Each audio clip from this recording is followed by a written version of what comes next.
Здравейте хора, добре дошли в още един влог от мен. Аз съм Мими, Вики я няма, ние сме Fortnite fans. И в днешния влог ще снимам как се разхождам из комплексът. В днешното видео ще снимам как се разхождам из комплексът, в който съм. И сега ще ви покажа малка част от него. Ето, обърнала съм камерата и можете да видите малка част от него. Днес ще се разходим и с него.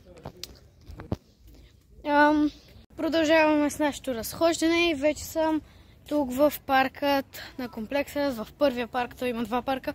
Сега ще обърна, за да можете да видите парка. Готино е тук. Доста голям комплекс. Днес бях на плаж, но забравих да снимам. И да. Също така да ви кажа, абонирайте се за канала ни, за да станем 20 абоната.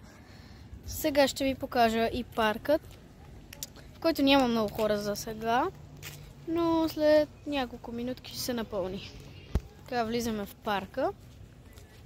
Тук има нещо като площадка с празалки и с всякакви такива работи. Тук има някакъв триъгълник, по който се катерят хората. Тук има и една люлка, по която едни деца в момента се люлеят. И това е като цяло. Камерата ми е малко счупена и затова като е на слънце се вижда малко доста размазано. Тук има и пясъчник, който е пълен с играчки. Сега ще ви покажа и един от басейните. Ето го и него. Един от басейните, който е доста голям.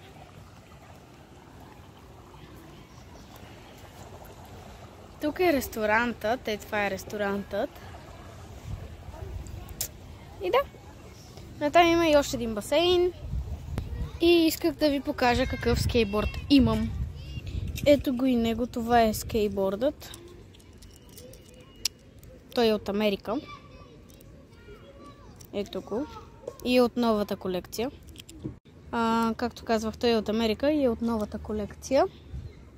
Поне аз така си мисля. И е с стикери.